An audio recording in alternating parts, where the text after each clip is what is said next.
নমস্কার বন্ধুরা, আজকে আবারও চলে এসেছি একটি নতুন চাকরির বিজ্ঞপ্তির ভিডিও নিয়ে, যেখানে তোমাদের ইন্ডিয়ান রেলওয়ে অর্থাৎ ভারতীয় রেলের তরফ থেকে কিন্তু নিয়োগ প্রক্রিয়া শুরু হয়েছে।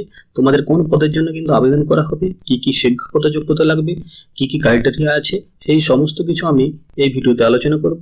তার জন্য তোমাকে ভিডিওটি সম্পূর্ণ দেখতে হবে স্টেপ বাই স্টেপ।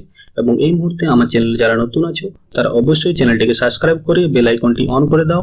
এবং এই মুহূর্তে আমার ভিডিওটি যারা দেখছো তারা অবশ্যই ভিডিওটিতে লাইক, শেয়ার এবং কমেন্ট করতে বলো না। এখন আমি সরাসরি চলে যাব অফিসিয়াল নোটিফিকেশনে। তো বন্ধুরা, আমি এখন চলে এসেছি সরাসরি অফিসিয়াল নোটিফিকেশনে, যেখানে তোমাদের ভারতীয় রেল তরফ থেকে কিন্তু অ্যাপ্রেন্টিস পদের জন্য কিন্তু নিয়োগ করা হবে। যেখানে তোমাদের টোটাল শূন্য পদ হচ্ছে ৩৩১৭টি।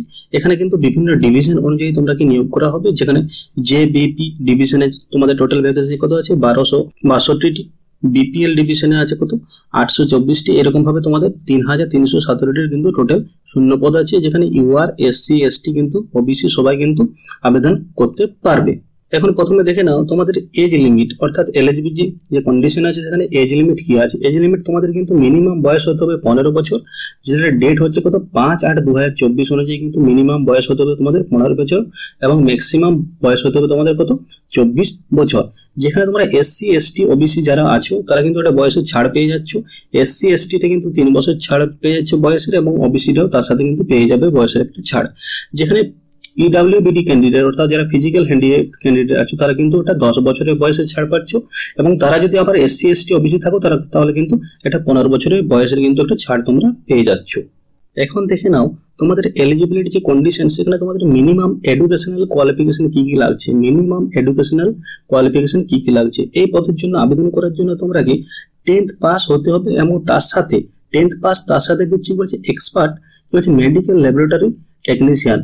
সেখানে কিন্তু প্যাথোলজি এবং রেডিওলজি এই দুটি বিভাগে তোমরা কিন্তু এক্সপার্ট হতে হবে। না হলে অথবা তারা তোমরা কিন্তু আর কারা কারা আবেদন করতে পারবে, যারা এইচএস পাস করেছো অর্থাৎ 10+2 উচ্চ মাধ্যমিক পাস করেছো, এবং তাদের কিন্তু সাবজেক্ট কি ছিল ফিজিক্স, কেমিস্ট্রি এবং বায়োলজি এই তিনটা বিষয় যাদের ছিল, এই তিনটা বিষয় নিয়ে যারা এইচএস পাস করেছো তারা কিন্তু এখানে আবেদন করতে পারবে।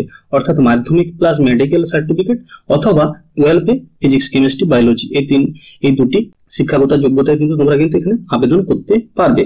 এখন দেখে নাও তোমাদের অ্যাপ্লিকেশন ফিস কত আছে। সমস্ত ক্যান্ডিডেটের জন্য অ্যাপ্লিকেশন ফিস হচ্ছে তোমাদের কত ১৪১ টাকা। যেখানে তোমাদের অ্যাপ্লিকেশন ফিস হচ্ছে কত ১০০ টাকা, এবং প্রসেসিং ফি হচ্ছে ৪১ টাকা। এবং তার সাথে যারা SC, ST, OBC, PWD women candidate আছে তারা কিন্তু শুধুমাত্র প্রসেসিং ফি লাগছে ৪১ টাকা। এখন তোমরা কিভাবে আবেদন করবে দেখে নাও। এটা তোমরা আবেদন করতে গেলে কিন্তু তোমরা কি করতে হবে, ইন্ডিয়ান রেলওয়ে যে অফিসিয়াল ওয়েবসাইট আছে সেখানে চলে যেতে হবে। যেখানে হচ্ছে অফিসিয়াল ওয়েবসাইট হচ্ছে তোমার www.wcrindianrailways.gov.in। তারপরে রিক্রুটমেন্ট এই অপশনে ক্লিক করতে হবে। তারপরে এই যে অপশনগুলো আছে এগুলো তোমরা কিন্তু পরপর ক্লিক করে যেতে হবে। এই পদের জন্য তোমাদের অ্যাপ্লিকেশন কিন্তু স্টার্ট হয়ে গেছে, যেটা 5 তারিখ থেকে অর্থাৎ আগস্ট মাসের 5 তারিখে কিন্তু অ্যাপ্লিকেশন স্টার্ট হয়ে গেছে, যেটা চলবে তোমাদের সেপ্টেম্বর মাসের 4 তারিখ পর্যন্ত রাত 12টা পর্যন্ত। সেপ্টেম্বর মাসের 4 তারিখের রাত 12টা পর্যন্ত কিন্তু ফর্ম ফিল আপ চলবে। যেখানে তোমাদের টোটাল শূন্য পদ হচ্ছে ৩৩১৭টি। যেখানে পদ হচ্ছে তোমাদের অ্যাপ্রেন্টিস পদের জন্য কিন্তু নিয়োগ করা হচ্ছে। এখানে তোমরা কিন্তু খুব তাড়াতাড়ি গিয়ে আবেদন করতে পারো। এখানে অফিসিয়াল ওয়েবসাইটের লিঙ্ক আমি ডেসক্রিপশন বক্সে দিয়ে দেবো, এবং এটির জন্য যে তোমাদের এই নোটিফিকেশনটা আছে এটি কিন্তু আমি আমার হোয়াটসঅ্যাপ চ্যানেলে দিয়ে দেবো, তোমরা সেখান থেকে গিয়ে দেখে নিতে পারো। তো নমস্কার বন্ধুরা।